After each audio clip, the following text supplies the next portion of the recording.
So what I'll do first is download an image. So I'll just take this flower and I'll save it to my desktop and just call this BW image.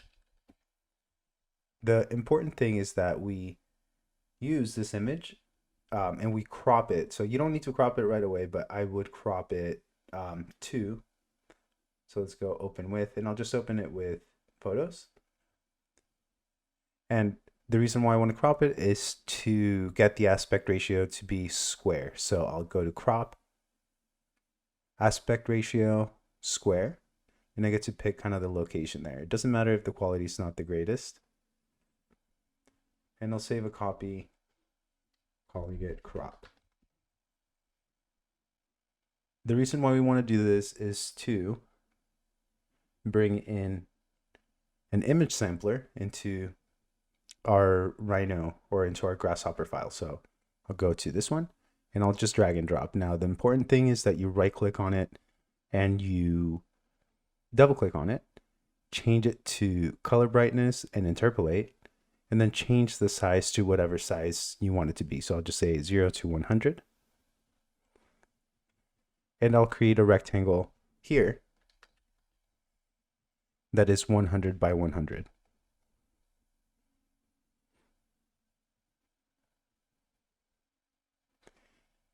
This rectangle, I'll subdivide, or I'll create a surface first. So I'll go to boundary surface. And I will subdivide it using surface frames.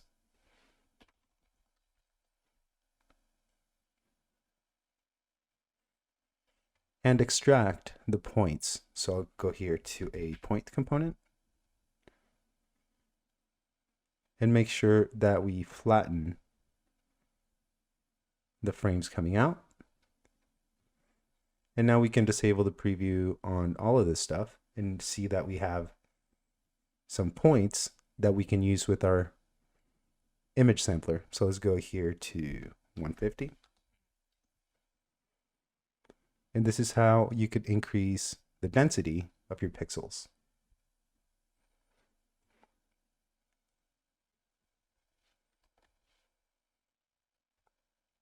Next thing, we'll plug in these points right into the image sampler. And we'll also bring in some circles. And we'll use these points into the plane. And we'll plug in the output numbers into our radius. Now notice that we already have something to work with, but it's actually backwards, right? The big ones are these, which these should be small, and the dark ones should be large. So for this, so we can pick how big and small the numbers are going to be, we're going to remap numbers. So I'll double click here and bring in the component called remap numbers. And this one will bring in automatically with two other components, one of them being bounds and the other one being target. And we'll do construct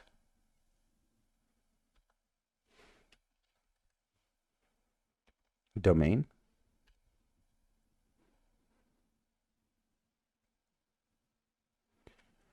And I know I went through it kind of quick, but you will always bring in, if you're going to remap numbers, you're always going to bring in these at the same time. And I'll show you how to plug in the values. So these values go into the numbers and these values go into the value here. Now I can explain in a little bit later as to how it actually works, but these are always going to come in automatically and you're always going to have these inputs. Now domain start and end is going to be how big and small you want your circles to be. So I'll double click here and go to 5. And I'll make a copy of two sliders, right? One with a small number and one with a large number. Now we've basically taken all of the values that are coming out of here. We have remapped them for them to be the smallest or biggest 0 and the smallest or biggest of this one being 10. Now that we have remapped them, so if we take a look at the numbers, we basically made them smaller. Now we can take those map numbers, put them into the radius, and play around with our values now. And if that doesn't work because the numbers are a little bit too small, we can always go in here and go to a range and have 3 decimal points. So you can decrease the numbers a little bit with a little bit more detail here. And if that's not what you're looking for, then you do the opposite, right? You make that number small and this one the biggest. And also, if your image is not looking like it's supposed to, you could always add more points, right? So we can keep these a little bit smaller, but increase the subdivision for more detail, right? The more pixels you have, these are going to be pixels.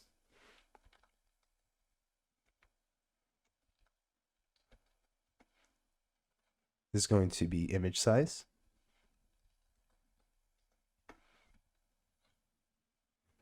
These are going to be max, minimum. And right now we have way too many, so I'm actually going to decrease this a little bit to 50 and go back to our max amount here.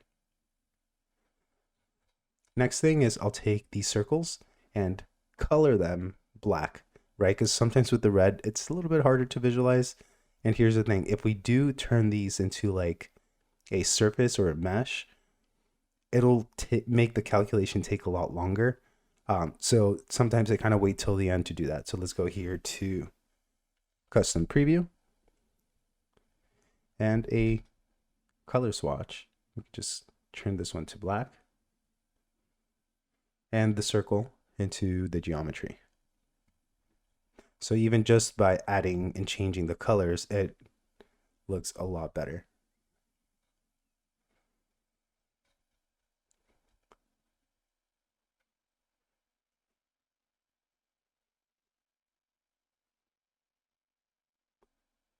So I had this question as to how to remap the numbers to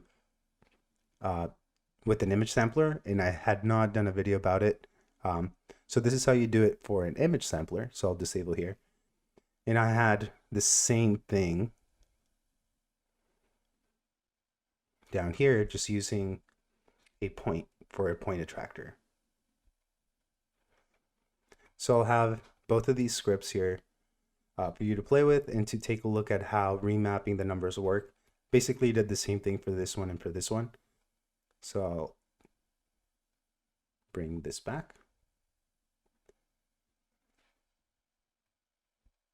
And if you have any questions, make sure to let me know. I'll be posting more videos like this one in the future, so make sure to subscribe.